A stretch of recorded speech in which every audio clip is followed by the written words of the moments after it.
ఇప్పుడు ప్రతిరోజు కూడా ఎటువంటి దర్శనం టికెట్లు లేకుండా నేరుగా భక్తులను ఫ్రీ దర్శనానికి అనుమతిస్తున్నారండి టీటీడీ వారు. టికెట్స్ లేకుండా నేరుగా వెళ్ళే దర్శనం కాబట్టి దీన్ని ఫ్రీ దర్శనం అని అంటారు.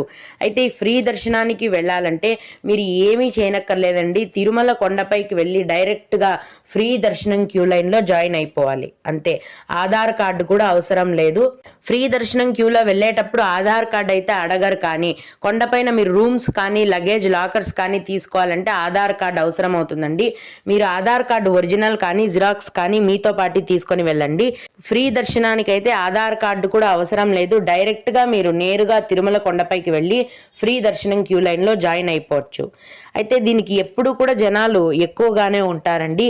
ఈరోజు ఈ విధంగా కొత్తగా ఫ్రీ దర్శనం క్యూ లైన్లోకి ఎంటర్ అయ్యి మొత్తం స్వామివారిని దర్శనం చేసుకొని బయటికి రావడానికి దాదాపుగా 10 నుంచి 12